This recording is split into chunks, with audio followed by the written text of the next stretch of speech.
Don't forget, you can reach the latest episode of Potomac Watch anytime. Just ask your smart speaker, play the Opinion Potomac Watch podcast. From the opinion pages of the Wall Street Journal, this is Potomac Watch. Welcome back. Another piece of news that deserves some attention this week, I think, is a report on instruction in schools, public schools, charter and traditional schools after COVID. This report comes from the Center on Reinventing Public Education, and these researchers went out and they interviewed school leaders in 5 charter and traditional school districts. And there are some quotes in here, Bill, that are pretty astounding. Here's one. How are we doing with teacher rustiness and rigor? Not good. There's a lot of we're just getting through the day, and that's all we're doing. Teacher appetite for engaging in professional learning outside of the school day has not returned. Teachers really just aren't attending. I think that there's been a lot of focus on learning loss, rightly so, coming out of the pandemic. But this report, Bill, is making the case that what is exacerbating it and making it difficult for schools to make up that lost ground is that they are having challenges with teacher retention and teacher training. I mean, there's pointed out that all the money that we dumped into that didn't have the effect, as anyone familiar with government spending would know that.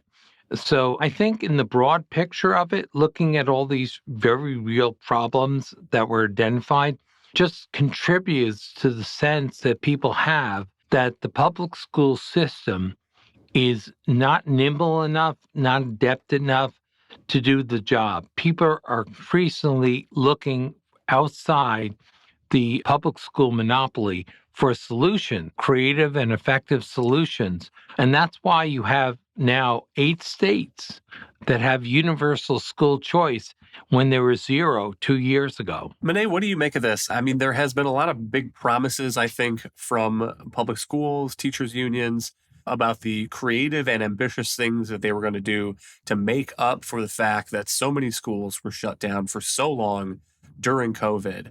I think it is very notable that when the rubber meets the road, at least according to this report, they don't seem to have the resources and the energy and the staffing to do that. And part of that may be that remote teaching kids on Zoom is about as dispiriting as remote learning, as being a student sitting on Zoom all day. Right. Yeah, I do think that there was a glimmer of hope during that lockdown period where people were first documenting the learning loss, particularly in public schools, that there would be an ability to catch up once we returned to in-person learning. It was pretty evident to anyone with eyes to see that remote teaching, particularly for the younger grades, was not going to be effective. And so having to pass on key areas of knowledge to kids who were sitting at home in front of a Zoom screen was inevitably going to lead to a large learning loss. But as I said, there was a glimmer of hope that teachers would be able to make up some of that ground when they returned. And it's very dispiriting to see that now, I suppose about 2 years after quite a lot of students have returned to school, coming up on that, they're just unable to close the gap. And some of that is surely because the funds are being misspent. All of this aid that the federal government sent to these schools is not necessarily being used to hire and retain the best teachers, but it's being used for a variety of different purposes that aren't really connected to improving learning in any significant way. To that point, there's a new report out at the website, the 74. And I will read a piece of the journal's editorial today on this teaching loss point. Citing this report at the 74, it says some districts pumped millions of dollars into major classroom additions, upgrading athletic fields, and other expenditures unrelated to the pandemic. A Utah system spent $86,000 on a summer teachers conference at Caesars Palace in Las Vegas.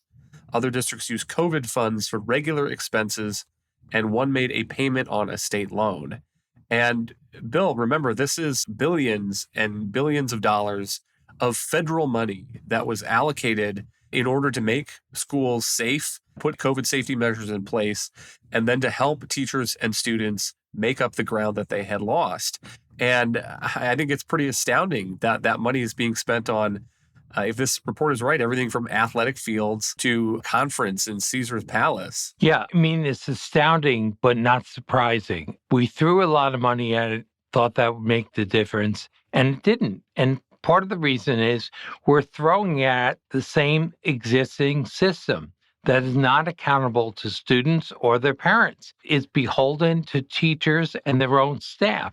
So why would we be surprised by that? Let's be blunt. There's been huge learning loss, but many of these schools in the inner cities weren't doing their jobs to begin with. We need a radical overhaul of accountability of the public school system to let a lot of other models fly, because not every kid is the same and they might thrive under different models. In one family, I have 3 daughters.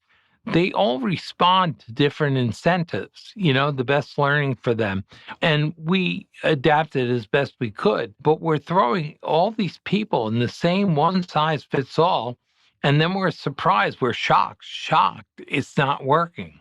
And they waste money. They excel at wasting money. That's what they've done. We put more and more billions into education and have lower and lower test scores. Monet, do you think that this message, though, is getting through in a way after the pandemic that it didn't before? Whether this is a tipping point? I mean, the school choice movement has made a lot of progress in the last 2 decades. Some of that came before the pandemic, the analyses that say that Ron DeSantis owes his governorship to school choice moms who would traditionally be Democrats. On the other hand, it does seem like once we passed COVID, states that you would not normally think of as conservative or red states started taking up school choice measures, and not all of them passed. Pennsylvania is a place where it was recently considered and is not going to be signed into law, at least not now. But the fact that this is even up for debate in a purple state like Pennsylvania says something. I suppose it does. I mean, when it comes to blue states taking up some of these school choice proposals, I think what you tend to see is governors basically giving a tip of the hat to reason and common sense and saying, I can't deny that our schools are failing. We know that opening up more choice for parents would be a good thing on the merits. And so they'll include it in a budget proposal. But in the end, usually they will cave to pressure that comes from the teachers' unions that exert so much influence over their parties. I'm thinking not only of Josh Shapiro in Pennsylvania, but also Andrew Cuomo during his time as governor. Several years included an education tax credit provision in his original budget proposal, but usually would concede to taking it out before there was a chance to ever actually vote on it. And so I'm a little bit more cynical about these Democrats claiming to embrace school choice. I'll believe it when it passes. But I do think that in some of these red states, you have seen school choice accelerated by the pandemic. That's places like Arizona, Florida, also Iowa and Utah have very expansive school choice programs, and they're oversubscribed in all of these states. You have parents clamoring to get public money to help afford private school tuition in every single one of these states, far beyond what even the backers of these programs envisioned when they passed. And so you're exactly right in saying that the pandemic has accelerated the push towards school choice across the country. Thank you, Monet. Thank you, Bill. Thank you all for listening. You can email us at pwpodcast@wsj.com. Don't forget to hit that subscribe button, and we'll be back next week with another edition of Potomac Watch.